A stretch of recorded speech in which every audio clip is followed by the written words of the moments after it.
Here's the grid lineup for race 1 for the Suzuki Swift Sport Cup. Mark Gibson's first pole. He starts alongside AJ Law to go back to championship leader Dane Fisher, alongside Sean Lawrence. Simon Evans from the third row alongside Brad Lauder. Great qualifying effort for Brad Lauder. Then it's Christchurch's Chris Cox and Wellington's Jamie Gaskin. Row 5 start for Mike Turley, second in the championship with some work to do on race number 1 alongside Rex McCutcheon. Go back to Rob Gibson carrying it on board, Daniel Lindberg, Ben Eriksson and Sam Barry. We go back to Grant Ryan. He'll be disappointed with that. Mark Spring, he'll also be disappointed back there on the grid with Amy Vincent and series debutant Craig McRae completing the lineup. So this field lining up on the grid, race 1 for the Suzuki Swift Sport Cup. There'll be a lot of local support for the Gibson brothers. Rob Gibson carrying an onboard camera and a third car for them this weekend with Craig McRae joining the lineup. So race 1, Mark Gibson starting off the pole. Dane Fisher, the championship leader, off the second row. Mike Turley, he's mired there back in the mix with some work to do here for race number 1. Yeah, I spoke to Mike. He was unsure how to approach this. He knows he's got to make some ground up. So waiting for the lights to go out. This will guarantee to be exciting. 18 starters for race number 1. Great start side by side from Lauder and Gibson. Gibson, his first ever pole, also trying to pick up the top rookie of the year trophy, but I think it's Lauder maybe with the advantage to the outside, but Gibson with that favoured inside line to the first left-hander. Yes, as we see the cars further down the back, 3 wide as we're on board with Rob Gibson. So this is Rob Gibson, that's Rex McCutcheon to his right, to saw Grant Ryan trying to work his way through. He would have been disappointed with his qualifying effort as Rob Gibson cops a couple of shots. I thought he'd gathered the first one up and then got another one from behind. It may have been the Lindberg red and black car. He's certainly not in the pictures at the moment as Rob Gibson continues on. McRae's made a fantastic start in the third of the Gibson Motorsport team cars. So already it started on lap number 1. Yeah, I think this was inevitable. It was always going to happen. That with it all being so close, it's anyone's. So Mark Gibson and Chris Cox are looking for the top rookies. We go to the Peak Antifreeze replay. So there's a couple going off in the back. Amy Vincent really had no part to play in that. It was a bit of a concertina effect up ahead of them. Certainly Rob Gibson got some assistance, bundling him off to the inside of the circuit as Mark Gibson leads on the first lap. A lot of dust in the background coming off turn number 9, and that won't be for the first time this weekend. Not at all. Someone that's had an outstanding qualifying is Sean Lawrence. He said, got here, rolled the car out of the trailer. He said it's the best the car's ever felt. So he's there in the 4th position in the Liquorland colours. Simon Evans making a pass in behind there at the corner, making the run onto the main straight as Lauder pulls out of the draft to the outside down into the carousel. Is he far enough alongside? He's going to try and go side by side with Mark Gibson, but Gibson with the ascendancy down through the carousel. He'll lead at the end of lap number 1. Now where is Mike Turley? I think he might have got just caught up in that sort of initial mix down into turn number 1. In fact, he's up into the 6th position, so he did make a good gain there, lining up behind Simon Evans. So Dane Fisher in 3rd. He led going into this race by just 5 points. As you said, Ryan, after 15 races, this will be one of the closest championships in the series history. Definitely, and as I've said, the one-mate category, you know, and these guys, a lot of these guys, this is their first season of motorsport, so they've had some ups and downs, some races they haven't finished, and a lot of them have had good races, as we see Rex McCutcheon go up the inside of Jamie Gaskin down to 5. Yeah, Gaskin certainly been one of the finds in the championship in the LG colours. Back on board with Rob Gibson. He is in 17th position, right back at the tail of the field. So certainly delayed in that first couple of corners skirmish. His younger brother Mark out in front looking for his 3rd win in the championship. And as you alluded to, Ryan, it was a pretty stunning pole lap. Yeah, great job.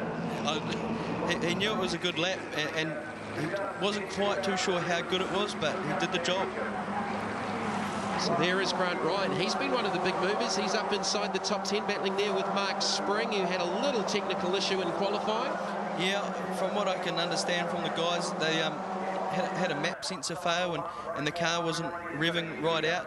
So looks like they've fixed that, and Mark's moving forward. Yeah, Mark and Grant Ryan both moving forward. Grant Ryan 3rd in the championship. Mark Spring, he's had an up-and-down championship with a lot of damages. Again, Lauder and Gibson side by side down into the carousel, and there was more action going on behind them as Simon Evans now starting to make some gains on Sean Lawrence for that 4th position. Mike Turley still back there in 6th. This is a gain for Dane Fisher in the championship. Definitely. It's a gain for either of these drivers, whoever finishes in front of one another. Chris Cox back there in the 7th position. He's got the Christchurch Earthquake message on the side of his race car, of course, being based out of Christchurch. What a time they've had in the last couple of weeks. And the good news is that Chris's mum, Linda, is here this weekend after her road incident, going, I think, down to Teretonga earlier on in the championship. So a big hello to Chris's mum, and good to see you here in Taupo this weekend. So Chris is in that 7th position. Here's a peak antifreeze replay. Oh, this is Brad Lauder and Rex McCutcheon with a territorial dispute out of turn number 1 through to the infield. There it is, there is Lauder. Mark Spring just in behind them, Grant Ryan, Sam Barry. Ben Eriksson carrying some new colours this weekend with the H2Go Coco colours now. Rob Gibson up into the 16th position, so he's picked up a couple of spots after that early off. Championship round for the 4th season of the Suzuki Swift Sport Cup. Katie McMaster won the first 2 championships. Willie Bamber, of course, won the 3rd championship last season. So we'll have a new championship name, a new championship winner on the trophy this year as Chris Cox goes down the inside of Simon Evans, and Jamie Gaskin's going to try and follow him through. And they're going to make it a 3-wide run down towards the carousel. Who's got the line here? I think Jamie Gaskin's on the favoured side here, but Simon Evans is going to try and hang on around the outside. All side by side through the carousel. At left, right, left combination. Cox is going to try and go back up the inside of Simon Evans. So that's for 6th, 7th and 8th. Mike Turley really got some speed on now. He's working on Sean Lawrence for that 4th position. Yep. Mike might have set the car up a bit earlier, to come on later. It was funny talking to him because some of these guys have had tyres that they've banked in their allocation, have put 4 tyres on for this last round, and talking to a few other guys, they've only put 2 on. So Mike reckons it hasn't worked in his favour. Of course, running the Dunlop tyres, all running exactly the same tyres. What are the number of changes? Oh, we got one off, and that's Ben Eriksson in the H2 Coco colours. So what's happened to Ben Eriksson there? He was in the 13th position battling with Rob Gibson for that spot. So we watch Simon Evans carrying the colours of Castrol Edge for the weekend. Here's Dane Fisher, so he's lost ground to the lead as Sean Lawrence trying to fend off Mike Turley, who needs to get ahead of Sean Lawrence to minimise that points loss to Dane Fisher, who's up to the track in 3rd. Yeah, definitely. But Turley's done a good job starting off 9th. He's definitely had a very controlled race and not let anything worry him. And he's doing a good job. So if he can get ahead of Sean Lawrence here, the difference will be 6. So the gap will be 11 points with Dane Fisher with the championship leaders. AJ Lauder's still working on Mark Gibson. I know the Gibson team have got a corporate box here at Taupo this weekend. Lots of hometown support with the likes of the Taupo Motor Company, of course, Hard as Rocks and Carlton Party Hire. Hard to believe these 2 Gibson boys, their background was motocross, because they've been really a couple of the finds in the championship, but there's been so many this year. Definitely, you know, for never racing karts or nothing, that took them a little while to get up to speed in the first couple of rounds, but definitely with the last couple of rounds, they've come on strong, and they're really making good inroads. Mark Spring's one of the big movers. He's up into the 9th position, and he started out at grid position 16 as we're back on board with Rob Gibson. He's now scored in the 13th position, and he's running there with Grant Ryan. What's happened to Grant Ryan in race number 1? He's been so strong, and he's just maybe hit a little bit of a speed bump. Yeah, I haven't spoken to Grant, but he's probably thinking about the championship too, but this result really hurts his points. Yeah, it's going to be a big loss. I mean, he was within 31 points of the championship lead going into this race, and currently scored in the 12th position. That would give him 28 points versus Dane Fisher's 60 points. So, you know, that's a 32-point swing right there for Grant Ryan. He's doubled his championship deficit in this first race alone. yeah, it definitely makes it hard for the rest of the weekend. So there is Dane Fisher, the championship leader, in the placemakers Cook Street. Number 91, he's third place on track at the moment. So again, he's got to be mindful about the championship and where he needs to be. He just needs to be ahead of Mike Turley and the likes of Grant Ryan. And at the moment, he's achieved that with just about a lap and a half left to go. As Turley in behind has got ahead of Sean Lawrence. Yeah, that's a big move for Mike Turley, as they'll have a drag race down the back straight here at Taupo. Oh, Lawrence has just driven back around him off that final corner. Maybe Turley missed a gear.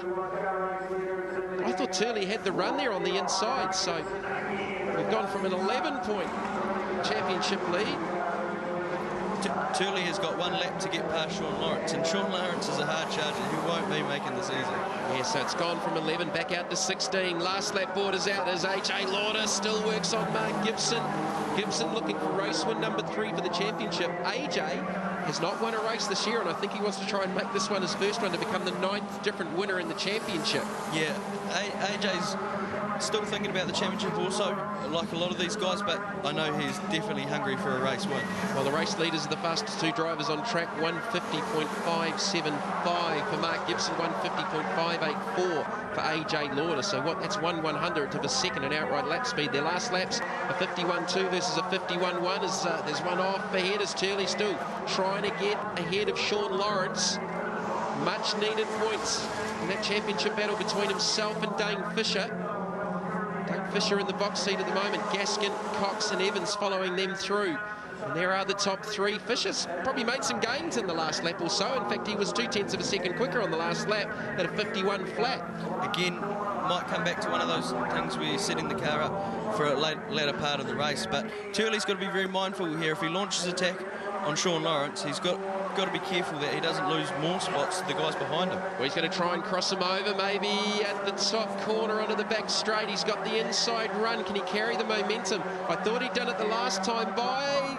Good close racing side by side. A little bit of contact off the exit as Jamie Gaskin's going to try and go down the inside of both of them. He's got 2 wheels on the grass.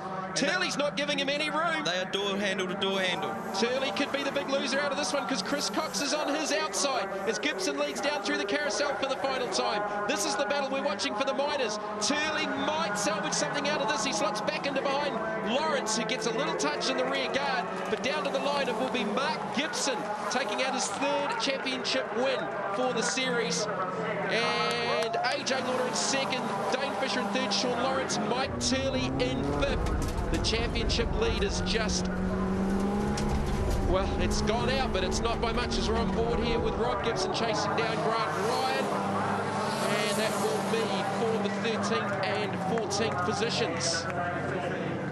Well, what an exciting opener for the Suzuki Swift Sport Cup Race 1 from Taupo. Mark Gibson, his 3rd win of the championship. AJ Lauder, a fighting 2nd. Championship leader Dane Fisher, with Mike Turley finishing back in 5th, now leads by 16 points. Sean Lawrence was 4th, Mike Turley 5th, with Chris Cox completing the top 6.